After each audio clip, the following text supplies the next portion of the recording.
Bismillahirrahmanirrahim. Assalamualaikum warahmatullahi wabarakatuh. Salam sejahtera bagi kita semua. Semoga tetap dalam lindungan Allah Subhanahu wa Ta'ala. Baiklah, perkenalkan, nama saya Gerianti Nova dengan NIM 23111243. Baiklah, saya akan mempresentasikan materi yang berjudul Organisasi Sistem Pertandingan.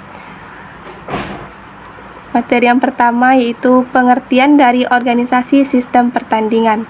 Organisasi sistem pertandingan adalah struktur yang mengatur dan mengelola jalannya suatu pertandingan, khususnya dalam konteks olahraga.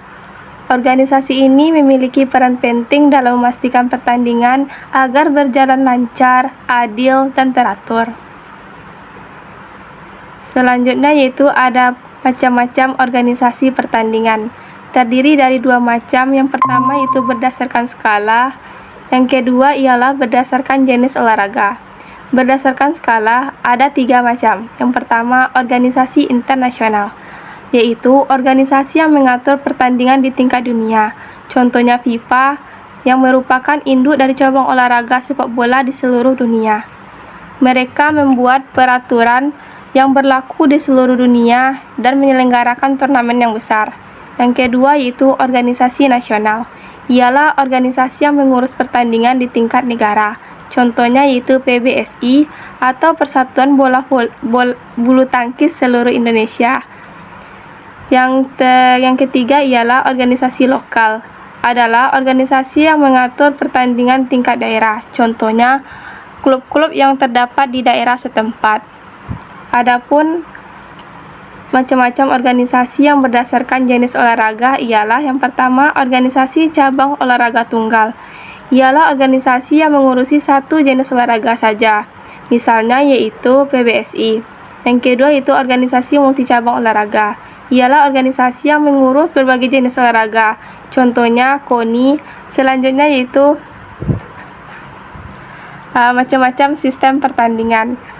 Yang pertama itu pengertian dari sistem pertandingan. Sistem pertandingan adalah suatu cara yang mengatur bagaimana sebuah kompetensi olahraga atau permainan berjalan.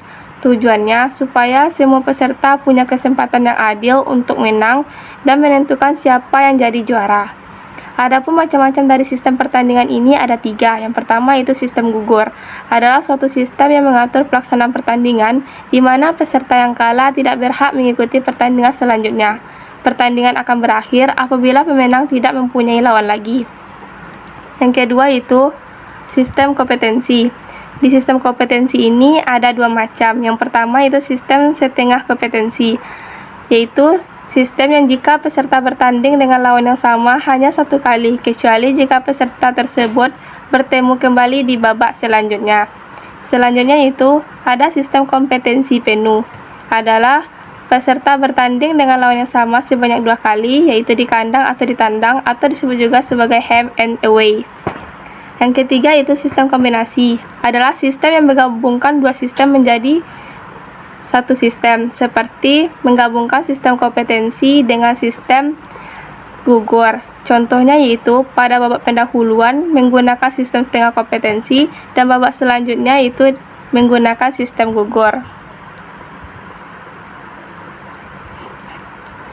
Adapun perbedaan antara komponen kebugaran jasmani yang berhubungan dengan kesehatan dan keterampilan ialah, baiklah saya akan menjelaskan tentang pengertian dari kebugaran jasmani itu sendiri terlebih dahulu.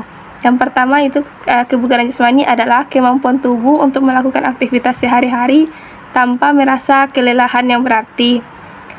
Adapun perbedaan antara kebugaran jasmani yang berhubungan dengan kesehatan dan keterampilan ialah, kalau kebugaran jasmani yang berhubungan dengan kesehatan, maka berkaitan erat dengan fungsi organ tubuh dan sistem metabolisme, serta penting untuk menjaga kesehatan dan mencegah penyakit.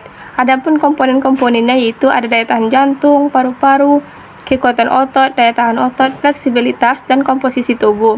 Sementara itu, kebugaran jasmani yang berhubungan dengan keterampilan yaitu kebugaran jasmani yang berkaitan dengan kemampuan tubuh untuk melakukan gerakan-gerakan yang kompleks dan efisien, serta penting untuk meningkatkan performa dalam olahraga dan aktivitas fisik lainnya.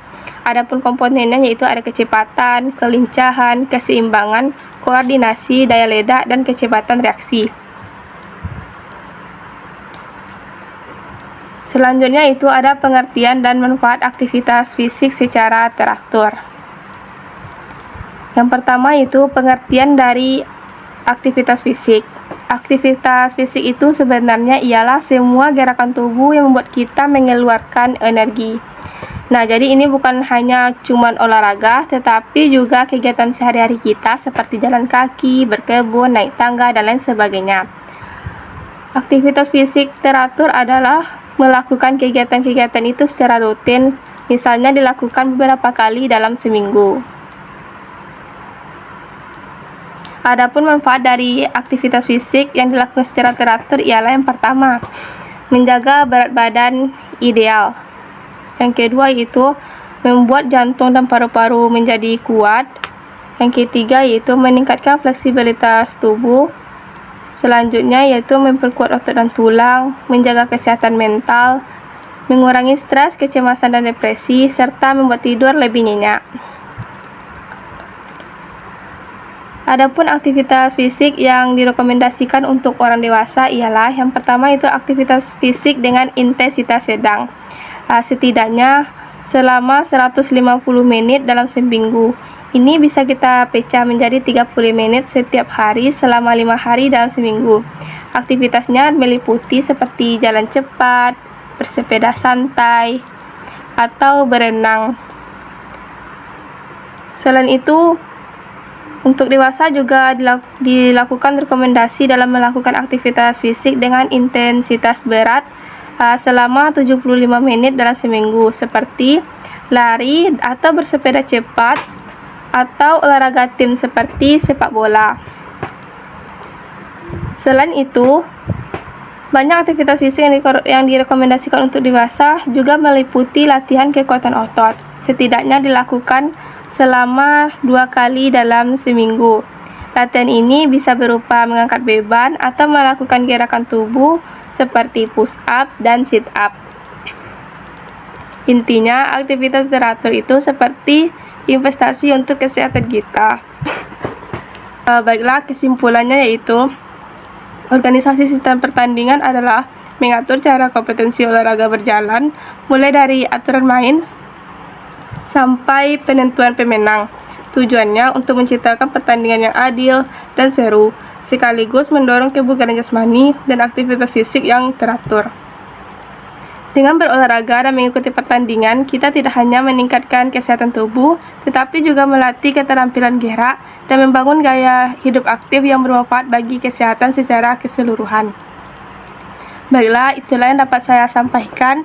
Jika ada salah, saya mohon maaf. Saya tutupi dengan wabillahi taufiq wal hidayah. Wassalamualaikum warahmatullahi wabarakatuh.